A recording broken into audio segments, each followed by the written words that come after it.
ഞാൻ എല്ലാ കാലവും എന്റെ പിതാവിൽ നിന്നും വിപരീതമായി വാക്കുകളിൽ മിതത്വം പാലിക്കുവാൻ പ്രത്യേകം ശ്രദ്ധിക്കാറുണ്ട്. പക്ഷേ ഇവനെയൊക്കെ രണ്ടെണ്ണം പറയാൻ PC ജോർജിന്റെ അതേ ശൈലി തന്നെ കടമെടുക്കുകയാണ്. ഫേസ്ബുക്കിൽ PC ജോർജിന്റെ മകൻ ഷോൺ ജോർജ് കട്ടക്കലിപ്പിൽ കുറിച്ചിട്ട വാക്കുകളാണിത്.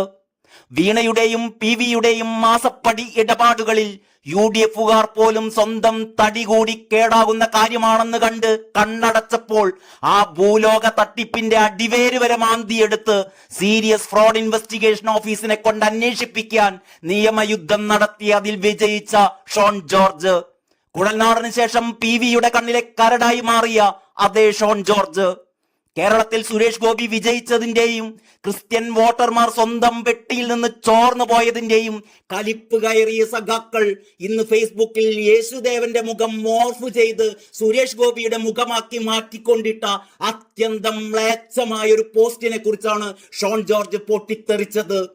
ദൈവപുത്രനെ അവഹേളിച്ചുകൊണ്ടുള്ള ഈ പോസ്റ്റ് മൂത്ത സഖാക്കൾ ഉൾപ്പെടെ ഷെയർ ചെയ്ത് അർമാദിക്കുകയാണിപ്പോൾ. ടെലിവിഷൻ ചാനലുകളിലെ അന്തിച്ചർച്ചയിൽ CPMനെ വെള്ളപൂശാൻ കാലഹരണപ്പെട്ട ന്യായീകരണ ക്യാപ്സ്യൂളുമായി വന്ന് തേഞ്ഞൊട്ടാറുള്ള റെജി ലൂക്കോസിന്റെ പേജിൽ വന്ന ഈ പോസ്റ്റ് സഹിതമാണ് ഷോൺ ജോർജ് സഖാക്കളുടെ അണ്ണാക്കിലിട്ട് മറുപടി നൽകിയിരിക്കുന്നത്.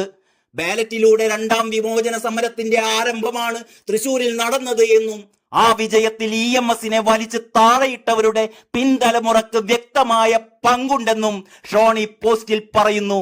EMSലും വലുതല്ലല്ലോ പിണറായി എന്ന് പറഞ്ഞുകൊണ്ടാണ് PC ജോർജിന്റെ മകൻ ഈ കുറിപ്പ് അവസാനിപ്പിക്കുന്നത്. ആ പോസ്റ്റിന്റെ പൂർണ്ണ രൂപം ഇങ്ങനെയാണ്. CPM നേതാവ് റെജി ലൂക്കോസിന്റേതായി ഈ ഒരു പോസ്റ്റ് കാണുവാനിടയായി.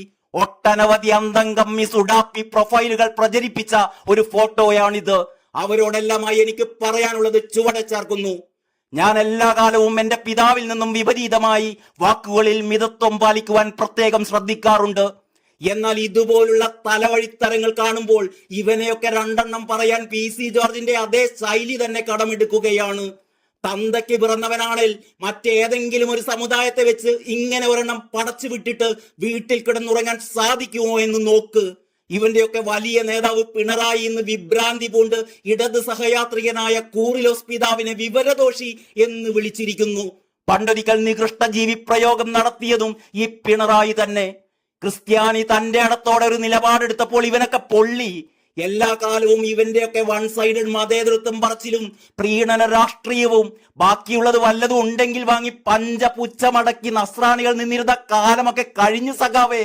ഒരു സമുദായത്തിലെ ചെറിയൊരു ശതമാനം വരുന്ന തീവ്രവാദികളെ സുഖിപ്പിക്കുവാൻ ഹമാസ് ഐക്യദാർഢ്യങ്ങളും ഹൈന്ദവ ക്രൈസ്തവ വിശ്വാസങ്ങളെ ആക്ഷേപിക്കുന്നവർക്ക് പ്രശസ്തി പത്രങ്ങൾ നൽകി ആദരിക്കലും നടത്തിയപ്പോ ഒന്നും നിങ്ങൾ വിചാരിച്ചില്ല നസ്രാണികൾ ഇങ്ങനെ ഒരു പണി തരുമെന്ന്, അല്ലേ? സുരേഷ് ഗോപിയെ അധിക്ഷേപിക്കാവുന്നതിന്റെ പരമാവധി നിങ്ങൾ അധിക്ഷേപിച്ചു. ആ മനുഷ്യൻ പക്ഷെ അതേ നാണയത്തിൽ തിരിച്ചടിച്ചില്ല. പക്ഷേ നിങ്ങളുടെ നെഞ്ചി പിളർത്തുന്ന വിജയം കൊണ്ടാണ് നിങ്ങൾക്ക് അയാൾ മറുപടി തന്നത്.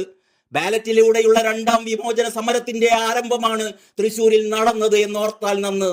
ആ വിജയത്തിൽ EMSനെ വലിച്ച് താഴെയിട്ടവരുടെ പിൻതലമുറക്ക് വ്യക്തമായ പങ്കുമുണ്ട്. EMSലും വലുതല്ലല്ലോ പിണറായി.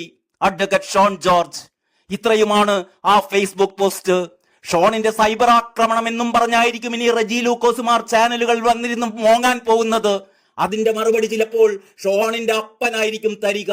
നമുക്ക് കാത്തിരിക്കാം. അതുവരേക്കും നന്ദി, നല്ല നമസ്കാരം.